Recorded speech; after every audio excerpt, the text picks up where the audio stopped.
VD. Satheesan പ്രതിപക്ഷ നേതാവ് ഈ സമയം മാധ്യമങ്ങളെ കാണാൻ പോവുകയാണ്. 28 താഴേക്ക് പോയപ്പോൾ UDF 42 നിന്നും 54 കുതിച്ചു. കോർപ്പറേഷൻ നിങ്ങൾക്കറിയാം, 5 കോർപ്പറേഷനുകൾ കേരളത്തിൽ LDF-നുണ്ടായിരുന്നു. ഇപ്പോൾ ഒരു കോർപ്പറേഷനിലേക്ക് മാത്രമായി ചുരുങ്ങിയപ്പോൾ ഞങ്ങൾ 1 നിന്ന് 4 ഉജ്ജ്വലമായ വിജയം നേടുകയും മറ്റ് 2 കോർപ്പറേഷനുകളിലും നല്ല നിർണായകമായ നേട്ടങ്ങൾ കൈവരിക്കുകയും ചെയ്തു. തീർച്ചയായിട്ടും ഇതൊരു വലിയ വിജയമായി ഞങ്ങൾ കാണുന്നു. ഈ വിജയത്തിന് കാരണം ടീം UDF ആണ്. ഞാൻ നിലമ്പൂർ ഇലക്ഷൻ കഴിഞ്ഞപ്പോൾ നിങ്ങളോട് പറഞ്ഞതാണ്, ഒരുമിച്ചാണ് ഞങ്ങൾ വർക്ക് ചെയ്തത്. ടീം UDF അതിന് നേതൃത്വം കൊടുക്കുന്ന കോൺഗ്രസ് പാർട്ടി KPCC അവർ എല്ലാ വിധത്തിലുമുള്ള കാര്യങ്ങളെല്ലാം ചെയ്തു. കൃത്യമായ പാർട്ടി സംഘാടനം ചെയ്തു. അഖിലേന്ത്യാ കോൺഗ്രസ് കമ്മിറ്റി ഒരുപാട് സഹായങ്ങൾ, ഞങ്ങൾക്ക് ആവശ്യമായ മാർഗനിർദ്ദേശങ്ങൾ, എല്ലാ സഹായങ്ങളും ചെയ്തു. AICCയുടെയും KPCCയുടെയും ഭാഗത്തുനിന്നുണ്ടായ നേതൃപരമായ സംഭാവനകളെ ഞാൻ വളരെയധികം നന്ദിയോടുകൂടി പറയുന്നു. UDF-ലെ എല്ലാ ഘടകകക്ഷികളും ചേർന്ന് ഒറ്റ പാർട്ടിയെ പോലെയാണ് ഞങ്ങളെല്ലാവരും നിന്നത്. ഞാനൊരു അവകാശവാദം കൂടി തെരഞ്ഞെടുപ്പിന് മുമ്പ് പറഞ്ഞിരുന്നു, അതിപ്പോൾ ശരിവയ്ക്കുന്നു. UDF എന്ന് പറയുന്നത് പലരും വിചാരിക്കുന്നത് പോലെ എല്ലാവരും അല്ല, കുറേ പാർട്ടികളുടെ ഒരു കോൺഫെഡറേഷൻ മാത്രമല്ല. എന്തുകൊണ്ടാണ് വിജയിക്കുമെന്ന് നിങ്ങൾ ഉറപ്പ് പറയുന്നത് എന്ന് ചോദിച്ചപ്പോൾ ഞാൻ പറഞ്ഞ മറുപടി, ഇന്നത്തെ UDF കുറേ രാഷ്ട്രീയ പാർട്ടികളുടെ ഒരു കോൺഫെഡറേഷൻ മാത്രമല്ല, അത് ഒരുപാട് സാമൂഹിക ഘടകങ്ങൾ കൂടി ഉൾപ്പെടുന്ന ഒരു വലിയ പൊളിറ്റിക്കൽ പ്ലാറ്റ്ഫോമാണ്. ഇതായിരുന്നു ഞങ്ങളുടെ വിജയിക്കുമെന്നതിൻ്റെ ഏറ്റവും വലിയ അവകാശവാദം. ഇത് ഇന്നൊരു വലിയ കേരളത്തിലെ ഏറ്റവും വലിയ പൊളിറ്റിക്കൽ പ്ലാറ്റ്ഫോമാണ് ടീം UDF എന്നാണ് ഈ തെരഞ്ഞെടുപ്പിലൂടെ ജനങ്ങൾ തെളിയിച്ചിരിക്കുന്നത്. അതാണ് ഇനി വരാനിരിക്കുന്ന കാലത്തിൻ്റെ മാറ്റം. കഴിഞ്ഞ ഉപതെരഞ്ഞെടുപ്പുകളിലെ വിജയത്തിൻ്റെ തുടർച്ചയാണ്. ആ ഉപതെരഞ്ഞെടുപ്പുകളിലെ വിജയവും ഈ ലോക്കൽ ബോഡിയിലേക്ക് നടന്ന വിജയത്തിൻ്റെയും പ്രധാന കാരണം ടീം UDF എന്നുള്ളത് കേരളത്തിലെ ഏറ്റവും ശ്രദ്ധേയമായ ഒരു പൊളിറ്റിക്കൽ പ്ലാറ്റ്ഫോമായി മാറിയിരിക്കുന്നു എന്നുള്ളതാണ്. LDF-ന്റെ പരാജയത്തിൻ്റെ ഏറ്റവും പ്രധാനപ്പെട്ട കാരണം സർക്കാരിനെ ജനങ്ങൾ വെറുക്കുന്നതാണ്. ഒന്നാമത്തെ കാര്യം, വെറുക്കുന്നു. എല്ലാ സർക്കാരുകളോടും കേരളത്തിലെ ജനങ്ങൾക്ക് എതിർപ്പുകൾ ഉണ്ടായിട്ടുണ്ട്. ജനം വെറുക്കുന്ന ഒരു ഗവൺമെൻറ്റായി പിണറായി സർക്കാർ മാറി. രണ്ടാമത്തെ കാര്യം എന്ന് പറയുന്നത് അവർ കാണിച്ച വർഗീയതയാണ്. ഞങ്ങൾ പല പ്രാവശ്യം പറഞ്ഞു, പാർലമെന്റ് തെരഞ്ഞെടുപ്പ് വരെ ന്യൂനപക്ഷ വർഗീയത, പാർലമെന്റ് തെരഞ്ഞെടുപ്പ് കഴിഞ്ഞപ്പോൾ ഭൂരിപക്ഷ വർഗീയത. ഈ പിണറായി വിജയൻ, ബഹുമാനപ്പെട്ട കേരളത്തിൻ്റെ മുഖ്യമന്ത്രി, കൊണ്ടു നടന്ന പല ആളുകളും ഈ വർഗീയത ആളിക്കെത്തിക്കാൻ വേണ്ടി ശ്രമിച്ചു. വർഗീയത BJPയുടെ അതേ അജണ്ടയാണ് CPM ഉണ്ടാക്കിയത്. BJP ഒരു വർഗീയ ഫാസിസ്റ്റ് കക്ഷിയാണ്. അവർ ജനങ്ങളെ തമ്മിൽ ഭിന്നിപ്പുണ്ടാക്കിക്കാൻ ശ്രമിച്ചപ്പോൾ CPM അതേ പാതയിലൂടെ സഞ്ചരിച്ചു. ഇന്ന് BJPക്ക് ഏതെങ്കിലും സ്ഥലങ്ങളിൽ, തിരുവനന്തപുരം ഉൾപ്പെടെ, നേട്ടങ്ങൾ ഉണ്ടായിട്ടുണ്ടെങ്കിൽ അതിൻ്റെ പ്രധാനപ്പെട്ട കാരണം CPM കളിച്ച ഈ ഭൂരിപക്ഷ വർഗീയ പ്രീണനമാണ്. അതിൻ്റെ ഗുണഭോക്താവ് CPM ആയിരുന്നില്ല, BJP ആയിരുന്നു. ഞങ്ങൾ മുൻകൂട്ടി മുന്നറിയിപ്പ് നൽകിയതാണ്. 1987 EMS നമ്പൂതിരിപ്പാടെടുത്ത തന്ത്രം 2025-ലും 26-ലും വിലപ്പോവില്ല. അദ്ദേഹത്തിൻ്റെ 87-ലെ തന്ത്രത്തിനന്ന് ഗുണമുണ്ടായി. ഇന്ന് അതല്ല. ഇന്ന് അതിൻ്റെ ഗുണഭോക്തായി മാറുന്നത് വർഗീയ ഫാസിസ്റ്റ് ശക്തികളായിരിക്കും എന്ന UDF-ന്റെ മുന്നറിയിപ്പിന് അടിവരയിടുന്ന സംഭവം കൂടിയാണ് ഉണ്ടായത്. മാത്രമല്ല, എത്ര നിസ്സാരമായിട്ടാണ്, എത്ര മോശമായിട്ടാണ് ജനവിധിയെ CPM വിലയിരുത്തുന്നത്. CPM-ന്റെ ഒരു മുതിർന്ന നേതാവ് പറഞ്ഞത്, M.M. മണി ജനങ്ങളെ ആക്ഷേപിക്കുകയാണ്. ക്ഷേമ പെൻഷനൊക്കെ വാങ്ങി നന്നായി ശാപ്പാട് കഴിച്ച് നൈമിഷികമായ വികാരത്തിൽ വോട്ട് ചെയ്തു. ഇതെല്ലാം വാങ്ങി ഭംഗിയായി ശാപ്പാട് കഴിച്ചവർ ഞങ്ങൾക്കിട്ട് വെച്ചു.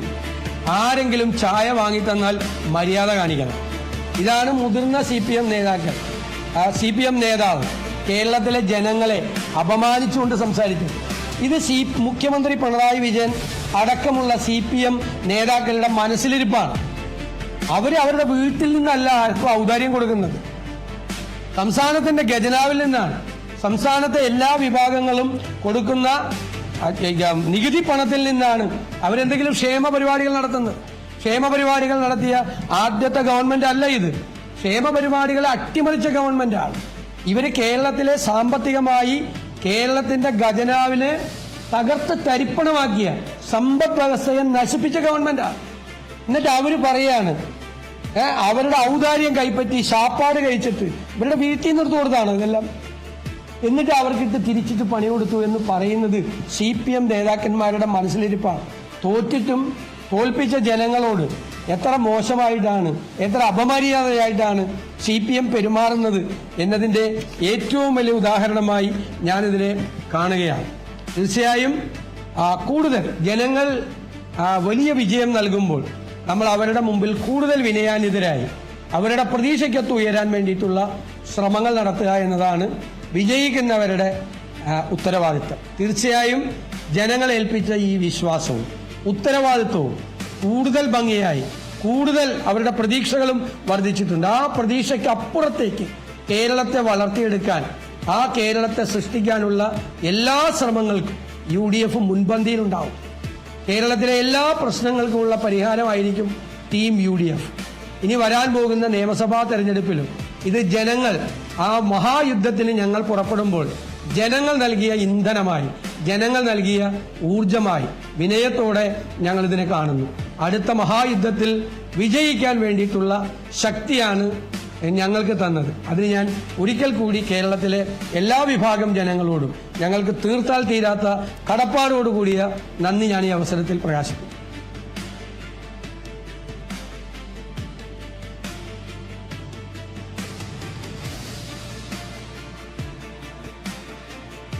തീർച്ചയായിട്ടും ഈ തെരഞ്ഞെടുപ്പ് വിജയം നമ്മൾ പരിശോധിക്കുമ്പോൾ ഞാൻ നേരത്തെ തന്നെ പറഞ്ഞു, LDFന്റെ ഗവൺമെന്റിന്റെ നെഗറ്റീവ് ഉള്ളതുപോലെ തന്നെ ഞങ്ങൾ നടത്തിയ മുന്നൊരുക്കം, ഞങ്ങൾ നടത്തിയ തയ്യാറെടുപ്പ്, ഞങ്ങളുടെ നേതാക്കന്മാരും ഞങ്ങളുടെ ലക്ഷക്കണക്കിന് പ്രവർത്തകരും ആവേശത്തോടുകൂടി എടുത്ത നടപടികൾ, അവർ നടത്തി പ്രവർത്തനം, അവർക്ക് കൂടി ഞാൻ ഈ വിജയം തീർച്ചയായും സമർപ്പിക്കുകയാണ്.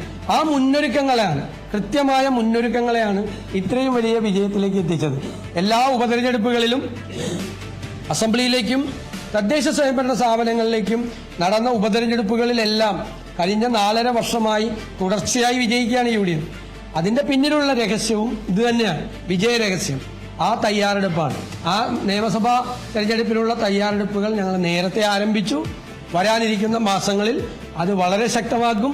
സ്ഥാനാർത്ഥികൾക്കൊക്കെ നേരത്തെ ഉണ്ടാകും. അതിൻ്റെ എല്ലാം കൂടിയാലോചനകളും ചർച്ചകളും ഞങ്ങൾ ആരംഭിച്ചു കഴിഞ്ഞു. കൂട്ടായ നേതൃത്വമാണ് ആ കാര്യങ്ങളെല്ലാം ചെയ്യുന്നത്.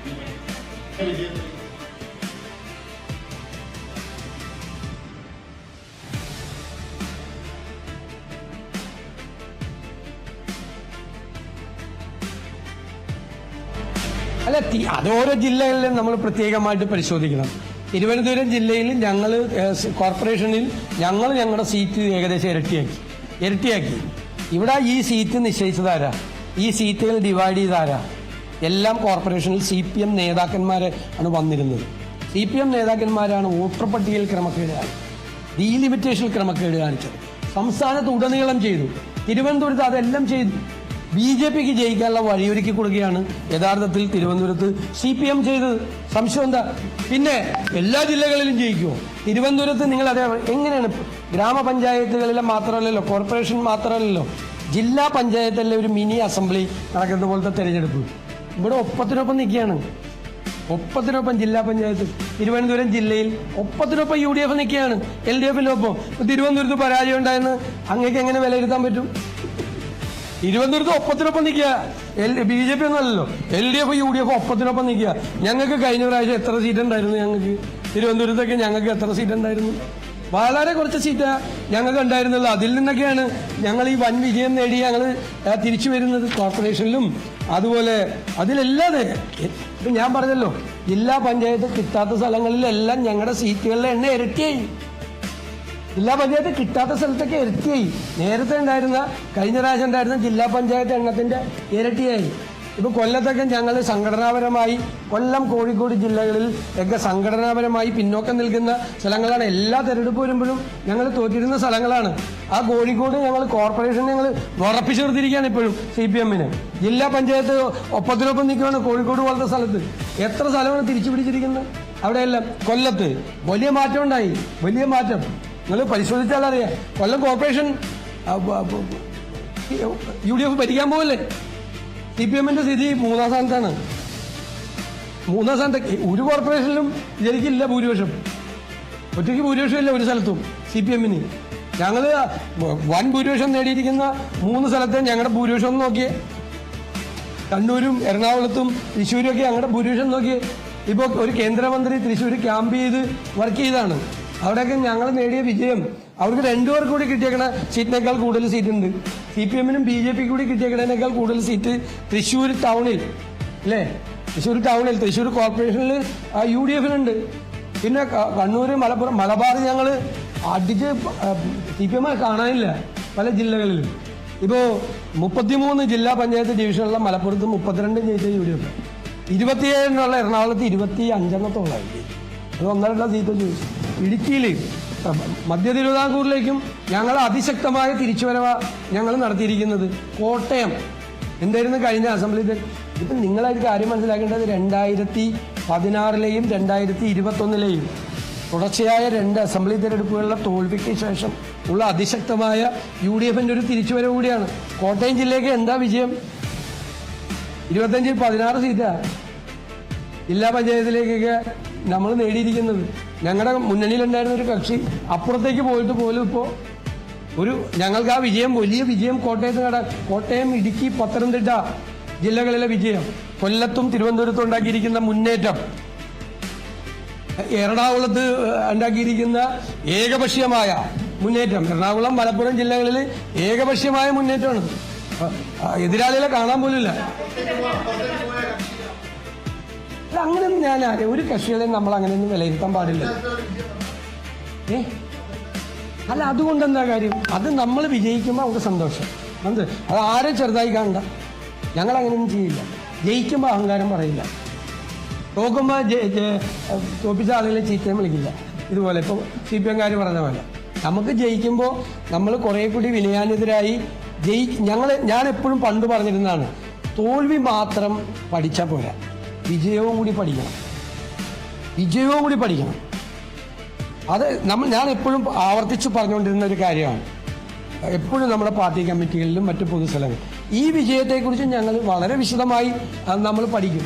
അപ്പോഴാണ് നമുക്ക് എല്ലാ കാര്യങ്ങളും മനസ്സിലാവുന്നത്. അതൊന്നും നമുക്ക് സംസാരിക്കാനുള്ള സമയമായിട്ടില്ല.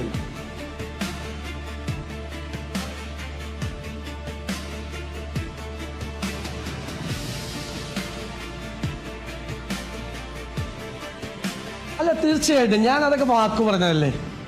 UDF-ന് തിളക്കമാർന്ന വിജയം നിയമസഭാ തെരഞ്ഞെടുപ്പിൽ ഉണ്ടായില്ലെങ്കിൽ ഞാൻ രാഷ്ട്രീയ വനവാസത്തിന് പോകും. ഏറ്റവും അവസാനത്തെ ഒരു പത്രസമ്മേളനം, തിളക്കമാർന്ന വിജയം ഉണ്ടായില്ലെങ്കിൽ എൻ്റെ ജീവിതത്തിൽ ഏറ്റവും അവസാനത്തെ ഒരു പത്രസമ്മേളനം നടത്തിയിട്ട് ഞാൻ തിരിച്ചു പോകും. ഉറപ്പായിട്ട് പോകും. അത് വാക്കല്ലേ, ഞാൻ കേരളത്തിലെ ജനങ്ങളോടുകൂടി പറഞ്ഞേക്കണ വാക്കാണ്. നിങ്ങളെ കണ്ടിട്ടേ പോവുള്ളൂ. ജീവിതത്തിലെ ഏറ്റവും അവസാനത്തെ പത്രസമ്മേളനം നടത്തി പോവുള്ളൂ. ലാസ്റ്റ് പിന്നെ കാണില്ല. അങ്ങനത്തെ ഒരു അന്തരീക്ഷം ഉണ്ടായ എൻ്റെ കോൺഫിഡൻസ് എന്താണ്? എൻ്റെ കോൺഫിഡൻസ് ടീം UDF ആണ്. എൻ്റെ കോൺഫിഡൻസ് ലക്ഷക്കണക്കിന് വരുന്ന പ്രവർത്തകർ, ജനങ്ങൾ, ഇവരെ അധികാരത്തിൽ നിന്ന് താഴെ ഇറക്കി UDF-നെ അധികാരത്തിലേക്ക് തിരിച്ചു കൊണ്ടുവരണമെന്ന് ആഗ്രഹിക്കുന്നു. അവർക്ക് ഒരുപാട് പ്രതീക്ഷകളുണ്ട്. ഞങ്ങൾ ആ പ്രതീക്ഷകളെ സാഫല്യത്തിലെത്തിക്കാൻ വേണ്ടിയിട്ടുള്ള ഹോംവർക്കിലാണ് ഞങ്ങൾ. എവിടെയെല്ലാം LDF പരാജയപ്പെട്ടോ അവിടെയെല്ലാം ഞങ്ങൾ വിജയിക്കും എന്നുള്ള കോൺഫിഡൻസ്. സമ്പദ് വ്യവസ്ഥ അവർ തകർത്തു. അത് ഞങ്ങൾ നേരെയാക്കാനുള്ള ഓൾട്ടർനേറ്റീവ് പ്രോജക്റ്റ് ഞങ്ങൾക്കുണ്ട്. ഞങ്ങൾക്ക് 1 കൊല്ലത്തിനകം കേരളം ഉദിച്ചു വരും.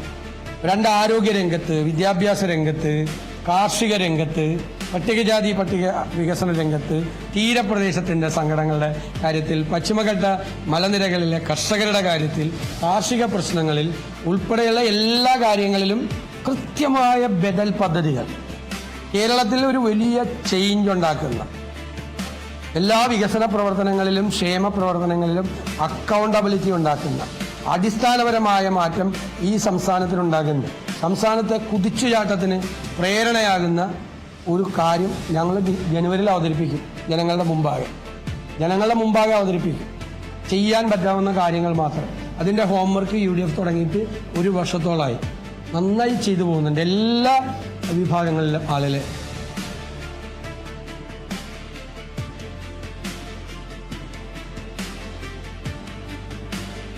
ഉറപ്പായിട്ടും ഞാൻ പറഞ്ഞല്ലോ, ഞാനത് വിശദീകരിച്ച എല്ലാ കുറ്റപത്രവും പറയാറുന്നതുകൊണ്ടാണ്. ഗവൺമെന്റിനെതിരായിട്ട് ഞങ്ങൾ അവതരിപ്പിച്ച കുറ്റപത്രത്തിലെ ഏറ്റവും പ്രധാനപ്പെട്ട ഘടകം ശബരിമലയിലെ സ്വർണ്ണക്കൊള്ളയാണ്. അത് ശബരിമല ഭക്തരെ മാത്രമല്ല, മൊത്തം ജനങ്ങളെ മുഴുവൻ അമ്പരപ്പിച്ചു. കാരണം 2 മുതിർന്ന നേതാക്കൾ, മുഖ്യമന്ത്രിയുമായി ഏറ്റവും അടുത്ത ബന്ധമുള്ള 2 മുതിർന്ന നേതാക്കൾ, 2 മുൻ ദേവസ്വം ബോർഡ് പ്രസിഡന്റുമാർ അയ്യപ്പന്റെ സ്വർണം കവർന്നതിന് ജയിലിൽ കിടന്നിട്ട് അവർക്കെതിരായി നടപടിയെടുക്കാൻ പോലും ധൈര്യമില്ലാത്ത പാർട്ടിയാണ് CPM. അവർക്ക് കൊടപിടിച്ചു കൊടുക്കുകയായിരുന്നു ഗവൺമെന്റ്. തീർച്ചയായും ഞങ്ങൾ ജനങ്ങളുടെ മുന്നിൽ അത് അവതരിപ്പിച്ചിട്ടുണ്ട്. BJP അതിൽ നിന്ന് ഒളിച്ചോടി. ഇവർ തമ്മിലുള്ള അവിഹിതമായ ബന്ധം കൊണ്ടാണ് BJP അതിൽ നിന്ന് ഒളിച്ചോടിയത്. ശബരിമല വിഷയം അവര് ഉയർത്താതെ, ശബരിമല ഒരു വിഷയമല്ലെന്നാണ് BJP നേതാക്കൾ പറഞ്ഞു. ഒരു വിഷയമല്ലെന്നാണ് ഞങ്ങൾ പറഞ്ഞു, വിഷയമാണെന്ന് പറഞ്ഞു. വിഷയമായിരുന്നു, ഞങ്ങൾ എല്ലായിടത്തും പറഞ്ഞു. ആ വിഷയത്തെ സൈഡ് ലൈൻ ചെയ്യാൻ വേണ്ടിയിട്ട് ഒരുപാട് ശ്രമം CPM-ന്റെ നേതൃത്വത്തിൽ നടന്നു. അതുകൊണ്ടാണ് ഞാൻ SIT-യുടെ മീതെ സമ്മർദ്ദം ചെലുത്തുന്നു മുഖ്യമന്ത്രിയുടെ ഓഫീസ് എന്ന് പറഞ്ഞത്. ഇലക്ഷൻ വരെ ചില ആളുകളെ ചോദ്യം ചെയ്യുന്നതും അറസ്റ്റൊക്കെ മാറ്റിവെക്കാൻ വേണ്ടി, കാരണം ഇലക്ഷനിൽ വീണ്ടും ആ വിഷയം വരരുത് എന്ന് കരുതിയിട്ട്. അതൊക്കെ അത് നമ്മൾ ഹൈക്കോടതിയുടെ നിരീക്ഷണത്തിൽ നടക്കുന്ന അന്വേഷണമാണ്. ഞങ്ങൾ ഇതുവരെ SIT-യുടെ അന്വേഷണത്തിൽ അതൃപ്തി പ്രകടിപ്പിച്ചിട്ടില്ല. കാരണം അവർ കുറേ കാര്യങ്ങൾ മുന്നോട്ട് പോയിട്ടുണ്ട്. പക്ഷെ അവരുടെ മീതെ വലിയ സമ്മർദ്ദമുണ്ട്. അത് കോടതി ശ്രദ്ധിക്കും. കോടതി അവർക്ക് ധൈര്യം കൊടുത്ത് അവരെ കൊണ്ട് കൂടുതൽ കാര്യങ്ങൾ ചെയ്യിക്കും. ഇത് നമ്മളെല്ലാവരും ഇവിടെ ഉണ്ടല്ലോ, നമുക്ക് അറിയാമല്ലോ എങ്ങോട്ടാണ് ഇത് പോകുന്നതെന്ന് അറിയാമല്ലോ. അപ്പം നമുക്ക് ആ ഘട്ടത്തിൽ പറയാം. തീർച്ചയായിട്ടും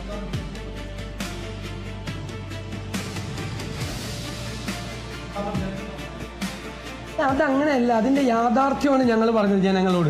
അതായത് ഉദാഹരണത്തിന് 2021 പറഞ്ഞു 1600 രൂപയുടെ സോഷ്യൽ സെക്യൂരിറ്റി പെൻഷൻ, സാമൂഹ്യ സുരക്ഷാ പെൻഷൻ ഞങ്ങൾ അധികാരത്തിൽ വന്ന 2500 ആക്കുന്നു. അപ്പോൾ 900 രൂപ കൂടുതൽ കിട്ടുമെന്ന് കണ്ടപ്പോൾ ഒരുപാട് ആളുകൾ അവർക്ക് വോട്ട് ചെയ്തു. പക്ഷെ അവർ 4.5 കൊല്ലം 1 രൂപ പോലും കൂട്ടിയിട്ടില്ല. അപ്പോൾ കബളിപ്പിക്കുകയാണ് ചെയ്ത് ജനങ്ങളെ. 4.5 കൊല്ലം ഞങ്ങൾക്ക് വോട്ട് ചെയ്താൽ ഞങ്ങൾ 900 രൂപ കൂട്ടുമെന്ന് പറഞ്ഞിട്ട് ഒറ്റ പൈസ കൂട്ടിയില്ല. എന്നിട്ട് ഇലക്ഷൻ പ്രഖ്യാപിക്കുന്നതിൻ്റെ തലയാഴ്ച 400 രൂപ കൂട്ടി എന്ന് പറഞ്ഞാൽ, ഞാൻ അന്ന് ഇതേ ചോദ്യം നിങ്ങളോട് ചോദിച്ചല്ലോ. അങ്ങനെ കേരളത്തിലെ ജനങ്ങളുടെ സാമാന്യ യുക്തിയെ നിങ്ങൾ വെല്ലുവിളിക്കരുതെന്ന് പറഞ്ഞു. അവരെ കളിയാക്കുന്നതിന് തുല്യമായിരുന്നു. ഇത് ഇലക്ഷൻ്റെ തലയാഴ്ച. അതുവരെ എവിടെയായിരുന്നു ഇവർ ജനങ്ങളെ പറ്റി മറന്നുപോയത്? ഇലക്ഷൻ വരും, ഇപ്പോൾ ലോക്കൽ ബോഡി ഇലക്ഷൻ വരും, അത് കഴിഞ്ഞാൽ പിന്നെ അസംബ്ലി ഇലക്ഷൻ വരും എന്ന് ഓർത്തപ്പോഴാണ് ഇവർ ജനങ്ങളെ ചിന്തിച്ചത്. അവർ കൊടുത്ത വാക്കിനെ പറ്റി അവർ ആലോചിച്ചത്. അതല്ലേ പ്രശ്നം. അത് ആളുകൾക്ക് മനസ്സിലാവും. ഇപ്പം എന്തിനാ പ്രഖ്യാപിച്ച് 4.5 കൊല്ലം എന്തുകൊണ്ട് പ്രഖ്യാപിച്ചില്ല എന്ന് ചിന്തിക്കാനുള്ള സാമാന്യ ബുദ്ധി അവരെ അണ്ടർ എസ്റ്റിമേറ്റ് ചെയ്യരുത് മലയാളികളെ.